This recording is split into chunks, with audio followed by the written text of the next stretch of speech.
Mpendo ujambo. Wakati mwingi tumesema kwamba Mungu ni upendo, na ikiwa ni mara yako ya kwanza kujiunga pamoja nami, ningependa kukaribisha katika lesoni hii ya 6. Lakini kabla nielekee katika mwongozo wa 6 ni kwamba Mungu ni upendo.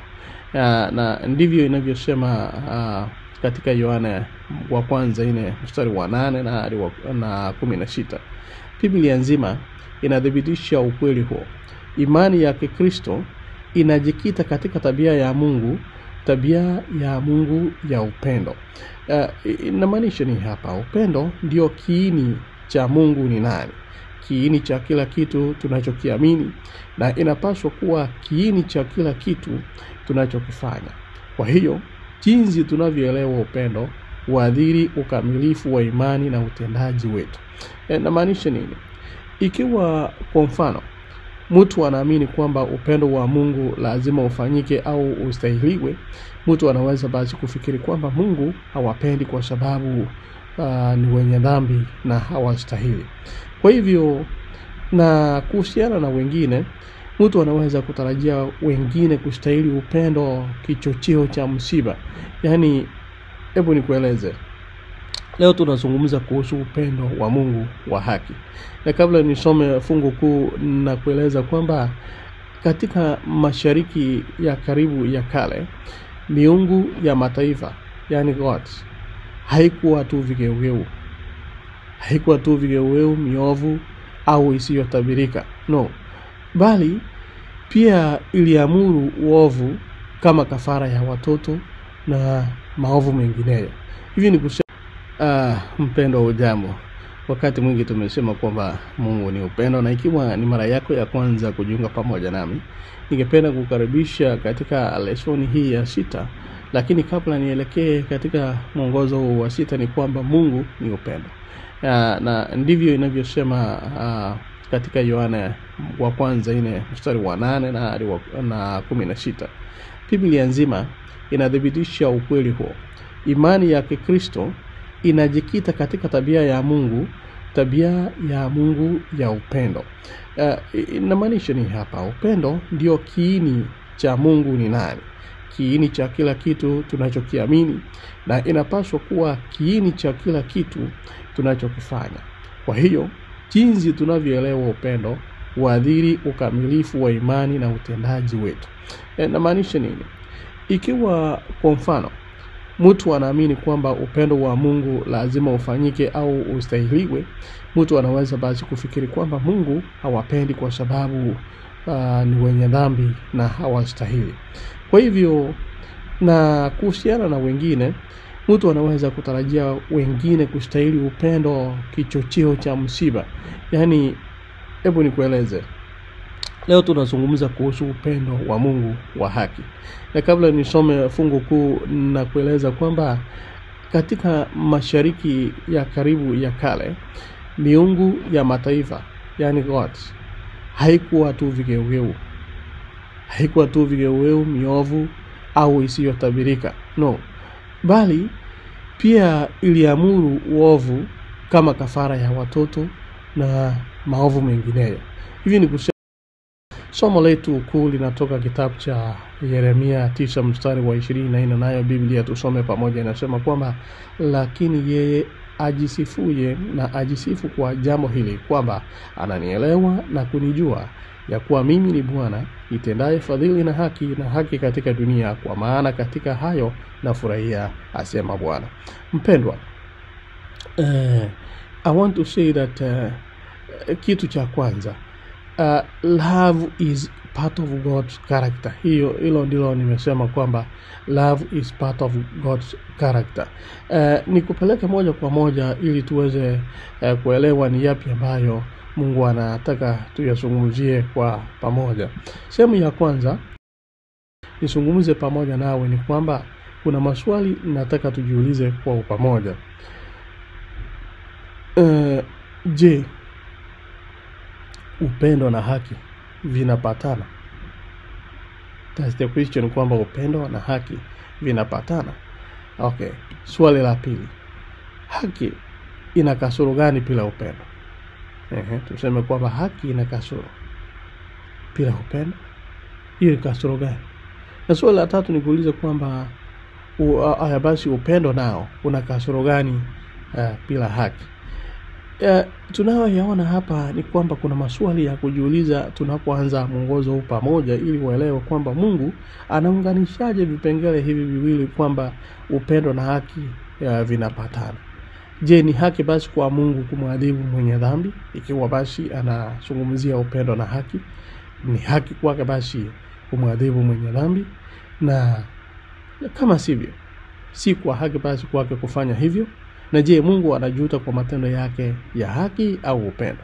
Kwa hivyo katika mwongozo huu kawaida anawaonya katika sehemu tatu. Ni jambo ambalo haliwezekani, na yani ni mambo ambayo ni tandem ambayo haiwezi kutenganishwa. Ni kumaanisha kwamba it is a tandem that cannot be separated. Hayo ndio tunayozungumzia kwa upamoja hapa siku ya leo. Sehemu ya pili tutazungumzia kupenda haki kunahitaji udhabiti, na tuone kama tabia ya Mungu inabadilika ama haibadiliki, na kama kuna ukamilifu wote katika upendo. Na sehemu ya mwisho tuzungumzie toba. Je, Mungu ughairi, na ni kwa nini Mungu huenda akaghairi? Basi upendo na haki ni pamoja. Hilo ndilo jambo la kwanza ningependa tuingie moja kwa moja tunapojifunza mwongozo wa kusoma Biblia. Ni tandem isiyoweza kutenganishwa. Tusome Zaburi, kitabu cha Zaburi 85 mstari wa 10. Biblia inasema kwamba upendo na uaminifu hukutana pamoja. Kwa hivyo mambo haya mawili yanakutana pamoja, na inasema kwamba haki na amani ubusuana, ubusu. Kwa hivyo ni kumaanisha namna gani? It is an inseparable tandem. Love is part of God's character. Ni jambo la kwanza tunaelewa hapa ni kwamba upendo ni sehemu ya tabia ya Mungu. Ukisoma Yohana wa kwanza 4 mstari wa 8, basi tunauliza kwamba is justice also part of his character? Je, haki pia ni sehemu ya tabia yake? Hilo ndilo swali tunajiuliza kwa pamoja. Ni kweli kwamba haki ni msingi wa kiti chako cha enzi. Zaburi 89 mstari wa 14 inasema kwamba upendo na uaminifu vinakutana. Ukienda katika kitabu cha Zaburi 89 mstari wa 14 inasema kwamba haki ni msingi wa kiti chako cha enzi. Hivyo ni kumaanisha namna gani? Tunamaanisha kwamba katika upendo na haki, haya mambo mawili ni msingi wa serikali ya ulimwengu. Ulimwengu wa Mungu, haya mambo mawili ni kusema kwamba ni msingi wa serikali yake. Sijui kama unapotizama serikali za dunia hii na za ulimwengu huu, unaona kama mambo haya mawili yanaambatana. But we are saying that both justice and love are the very foundation of the government of the universe, since they are a part of the character of God and they emanate from him. Ukisoma Psalms 89 verse 14.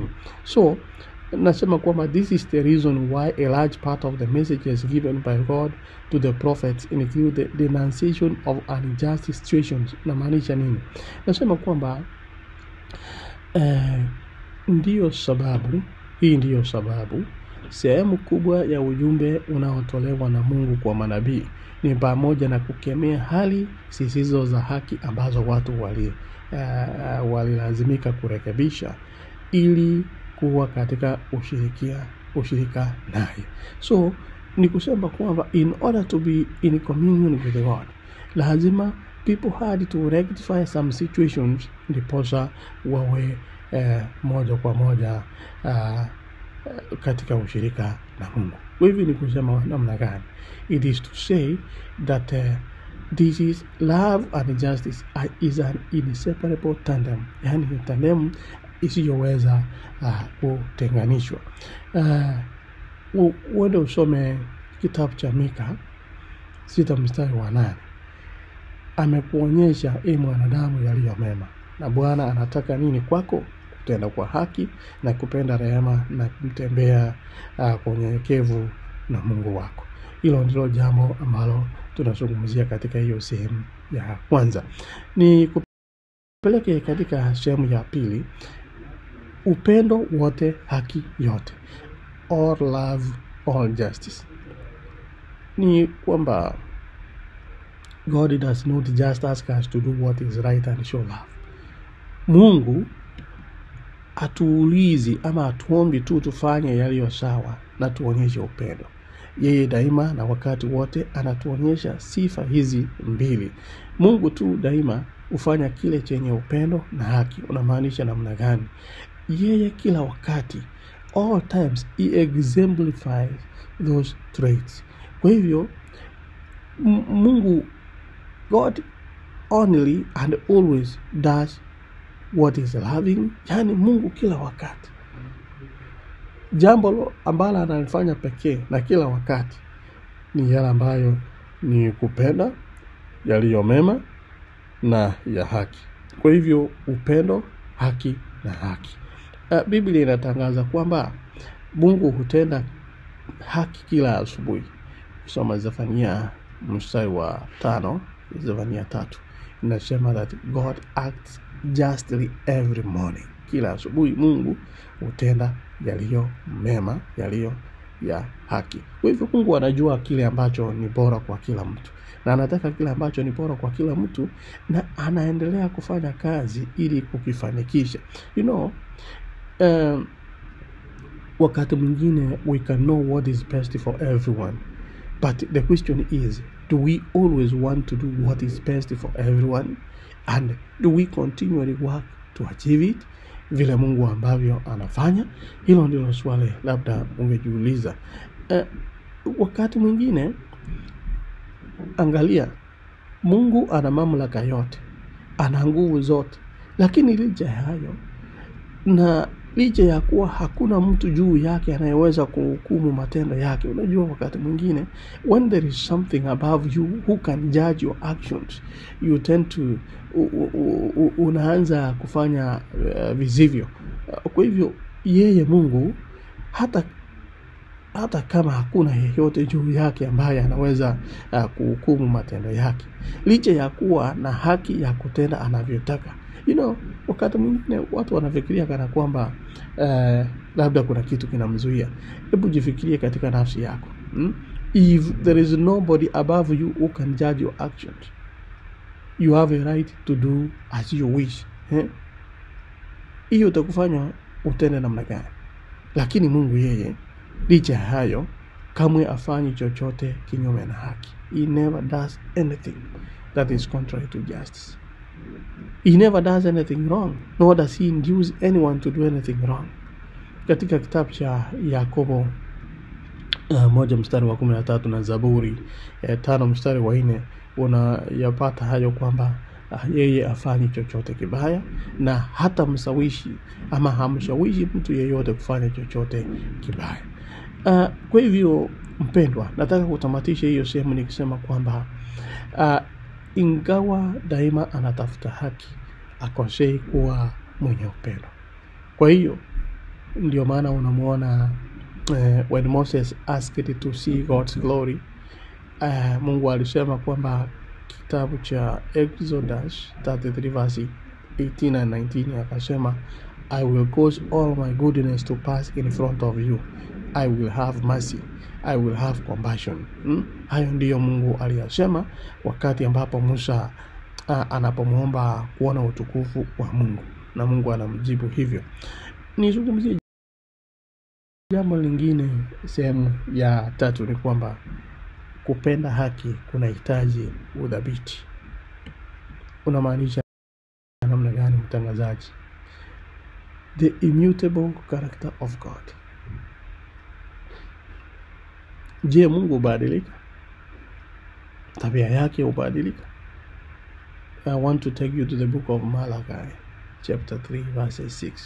Na unapoendelea kwenda kule, hebu nisome kwamba Yakobo 1:17 inasema kwamba kila karama njema na kamilifu hutoka juu, ikishuka kutoka kwa Baba wa mianga, ambaye habadiliki kama vivuli vinavyobadilika. Kwa hivyo mtangazaji, unamaanisha nini?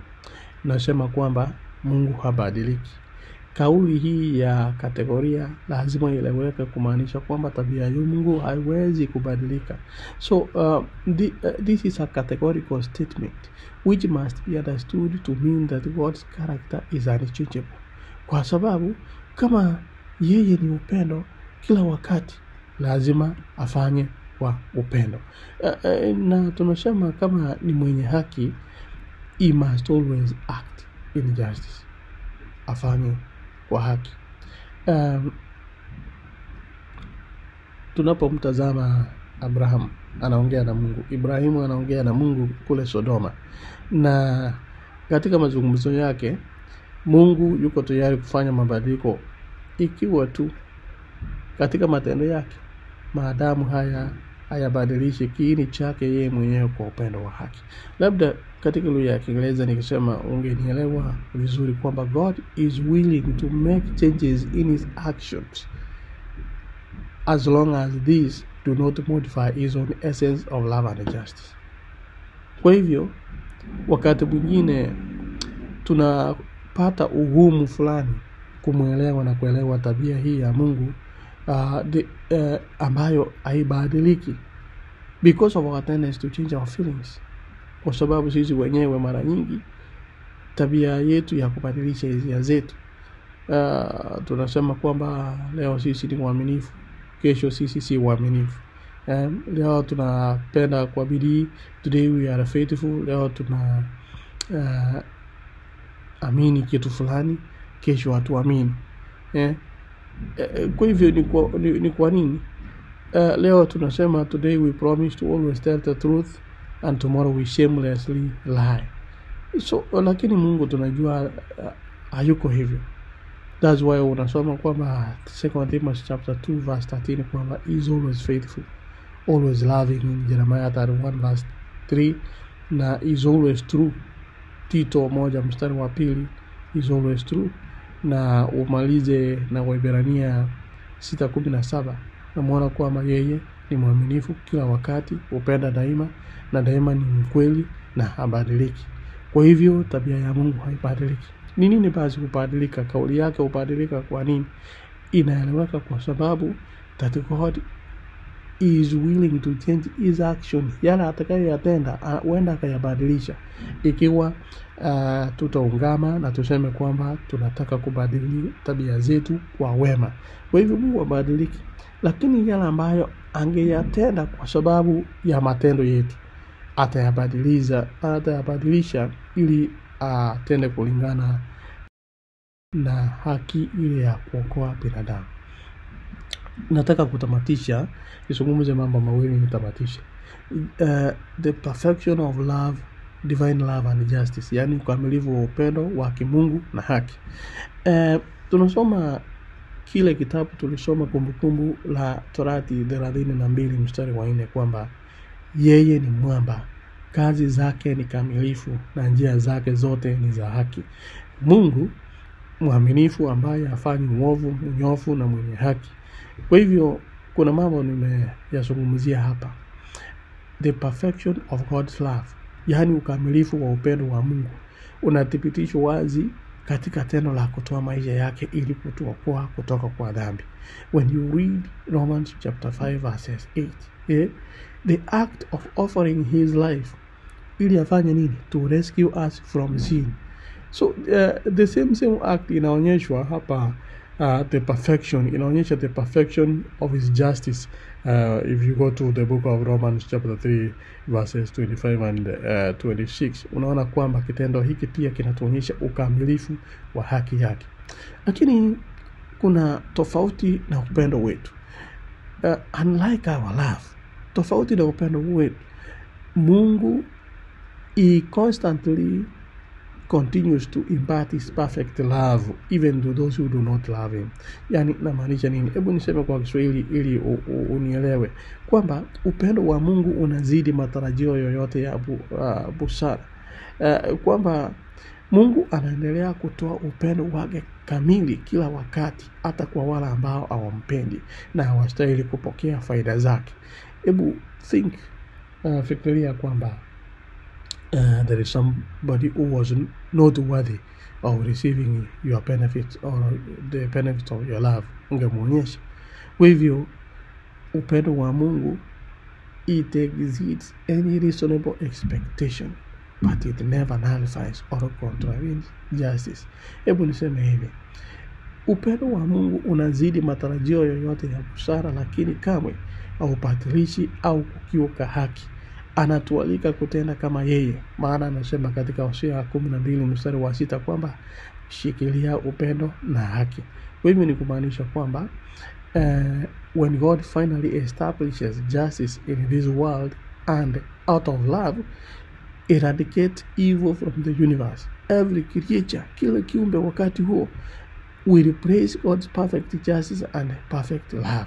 Kila kiumbe atasifu na aseme kwamba upendo na haki na fadhili zako ni za milele na ni kamili. Kwa hivyo mpendwa, kadi tamati asubuhi ya leo, nataka kusema kwamba is it possible Mungu abadilike ama agairi, niseme agairi, kupenda haki na toba? Let's talk about toba ya Mungu. Kabla nizungumzie fungu kuu hapa, wakati mwingi tunaposikia toba, yani Kiingereza ni repentance, what are you repenting? You are repenting because something has not been done well. Ndio maana unatubu. Kwa hivyo ni kumaanisha kwamba unaposikia neno toba, inamaanisha kwamba ni dhana kwamba kitu fulani hakikufanywa vizuri. Kwa hivyo katika mambo afanyayo Mungu, toba haifikiriki. Unamaanisha nini?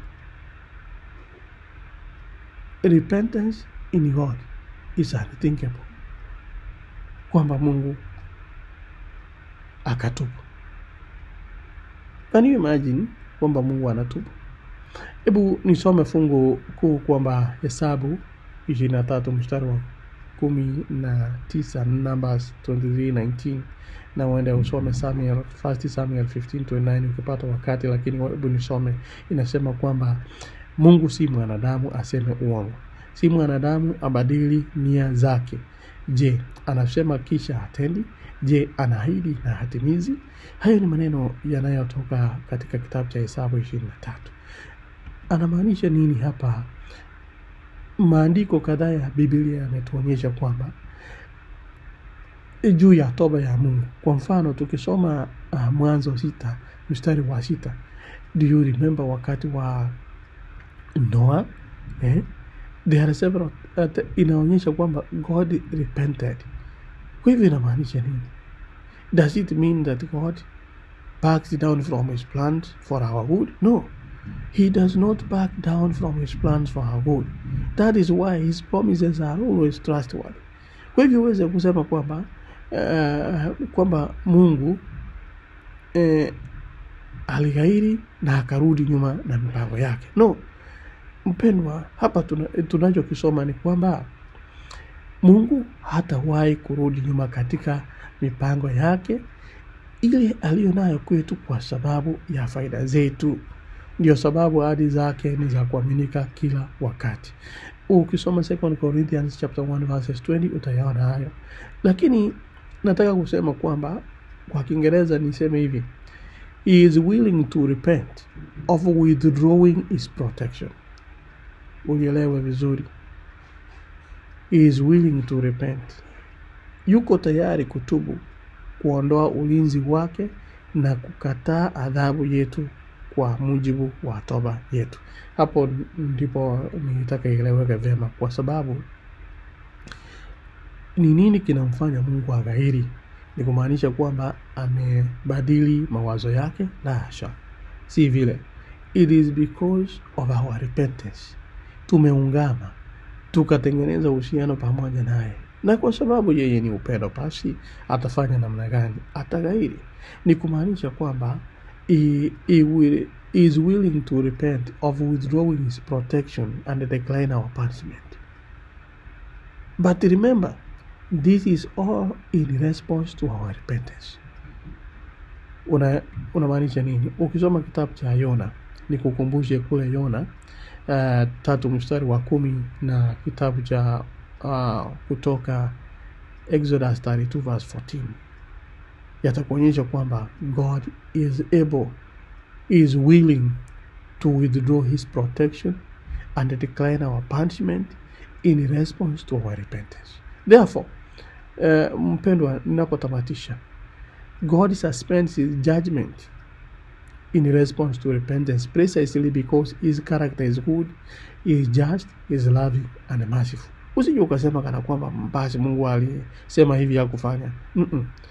Mungu usimamisha hukumu zake kwa mujibu ama kwa kujibu kutubu kwetu, aswa kwa sababu tabia yake ni nzuri. Si kama binadamu useme kwamba hata kama umetubu uliyoyatenda sitayasahau, kwa hivyo itabidi nikutendea hivi na vile. Mungu tabia yake ni nzuri, ni ya haki na upendo na rehema. Mpendwa, katika siku ya leo, na nataka tujifunze pamoja, tuseme kwamba hata kama Mungu ameonyesha upendo wake na huruma zake, tunaona kwamba kuna matunda ya upendo wake. Lakini the great controversy, vita kuu, imekuwa kwamba ni kusudi la shetani kutaliki rehema kutoka kwa ukweli na haki. Alitafuta kudhibitisha kwamba haki ya sheria ya Mungu ni adui wa amani.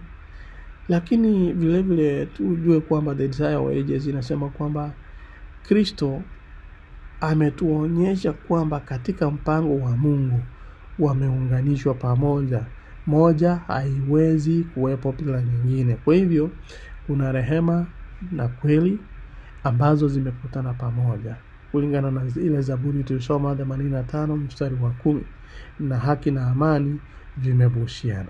Kwa hivyo mpendwa, ningependa nikusihi kwamba tunapoendelea kujifunza mwongozo huu wa kusoma Biblia, Mungu awe pamoja nawe na uzidi kushiriki na wenzio katika maneno haya yaletayo faraja.